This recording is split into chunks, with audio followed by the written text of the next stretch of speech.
बस की यात्रा। हमने पढ़ा कि कुछ मित्र शाम के समय पन्ना से इस कंपनी की बस सतना के लिए निकलते हैं, जो जबलपुर की ट्रेन हमें मिला देगी और वो लोग सुबह घर पहुंच जाएंगे। इस तरह से वो लोग निकलते हैं।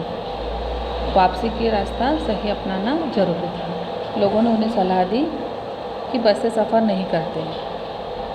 तो वो लोग कहते हैं क्या बस रास्ते में डाकू मिलते हैं? सब लोग बोलते नहीं, यह तो बस ख़राब है, यह डाकनी के समान है। बस की हालत देखकर ऐसा लग रहा था जैसे कोई बहुत बुजुर्ग हो। सदियों के अनुभव के निशान उस बस पर थे, फिर भी वो लोग बस के सफ़र में बैठ गए। सफ़र उनका कुछ इस प्रकार शुरू होता है बच्चों कि बस के कंपनी के जो हिस्सेदार होते हैं उसी बस से जा रहे थे। वो लोग बोलते हैं बस कब चलेगी? तो बोलते चलेगी चलेगी, अभी ही चलती है। तो चलती क्यों नहीं चलेगी भाई? ऐसी कोई बात नहीं, ज़रूर चलेगी। गजब हो जाता है जब बस आगे की ओर बढ़ती है। डरो मत, बस बहुत अनुभवी है। बुज़ुर्ग वृद्ध लोगों की तरह बहुत अनुभवी है, नवेली दुल्हन की तरह विश्वसनीय नहीं। वह आप लोगों को बस में अपने बच्चे माँ एक बच्चे को बिठाती है उस प्रकार बिठाकर आगे घुमाएगी। बस चलती है, पहले सफ़र में रुक जाती है, सब बैठ जाते हैं।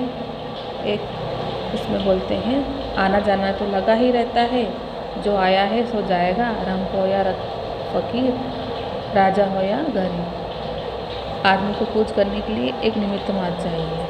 हो सकता है हम इसमें ही बैठे हैं, बस वही है। इंजन स्टार्ट हो जाता है, जैसे भारी बस इंजन है और हम इंजन के भीतर बैठे हैं। कांच बहुत कम लगे हैं उस बस में। यदि बचना था हम फ़ौरन खिड़की के पास जाकर दूर सरक कर बैठ गए। इंजन चल रहा था, हमें लग रहा था कि हमारी सीट के नीचे ही इंजन है, वो इतनी आवाज़ कर रहा था। बस चल पड़ी, ऐसा लग रहा था उसका एक एक पुर्जा असहयोग आंदोलन कर रहा हो, कभी बॉडी कभी कुछ। एकाएक बस रुक जाती है क्योंकि उसकी पेट्रोल की टंकी में छेद हो जाता है। ड्राइवर पेट्रोल बाल्टी में निकाल कर बैठ जाता है, बोलता है ऐसा। बस की रफ्तार 15-20 मील हो गई थी। उसके किसी भी हिस्से पर भरोसा नहीं रहा। ब्रेक फेल हो सकता है, स्टीयरिंग टूट सकता है। प्रकृति के दृश्य इतने सुंदर लग रहे हैं। पेड़ों पर पक्षी बैठे हैं, लेकिन हर पेड़ को हम अपना दुश्मन समझ रहे थे, क्योंकि जब भी बस पेड़ के पास से निकलती थी तो लगता था टकरा जाएगी, पर पास से फिर निकलती, फिर दूसरा पेड़ आता तो लगता अब तो हम नहीं बचेंगे। झील दिखती तो सोच में आता था कहीं झील में बस गोता ना खाने लग जाए। इस प्रकार हम लोग सफ़र की ओर आगे बढ़ते जा रहे थे। जैसे कोई वृद्ध थक कर बैठ जाती है, ऐसे हमें ग्लानि हो रही थी। बेचारी बस बैठ गई। लग नहीं रहा था कि हम अपने गंतव्य तक पहुंच जाएंगे। दूसरा टायर लगाकर फिर बस आगे की ओर चल पड़ी। बस पन्ना पहुंचने की हमने उम्मीद छोड़ दी थी। कभी पन्ना पहुंच पाएंगे या नहीं पहुंच पाएंगे, कहीं भी पहुंच पाएंगे ये कहना बहुत मुश्किल था। इस पृथ्वी पर उसकी कोई मंजिल नज़र नहीं आ रही थी। हमारी बेताबी तनाव खत्म हो गया। हम बड़े इत्मीनान से घर की तरफ बैठ गए। चिंता जाती रही, हंसी मजाक चालू हो गया। बस ने फिर अपनी ओर राह पकड़ ली।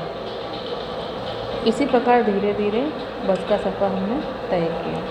लेखक यहाँ कहते हैं कि बस की जो वृद्धोवय अवस्था थी वो इतनी जर्जर हो चुकी थी कि एक जो बूढ़ी महिला होती है वो अपने आखिरी समय में जो सांसें लेती थी, उस प्रकार उस बस की हालत थी। फिर भी हम बैठे थे क्योंकि हमें अपना रास्ता तय करना था। पहुंचने में भी काफ़ी समय था, फिर भी उम्मीद बाकी थी कि हम मंजिल तक पहुंच जाएंगे। बीच में कितनी मुश्किलों के सामना करना पड़ा। कभी बस का टायर फट जाना, कभी पेट्रोल ख़त्म हो जाना, कभी इंजन का एकाएक रुक जाना। ऐसी कितनी परेशानियों का सामना करते हुए भी हमने सफ़र तय किया।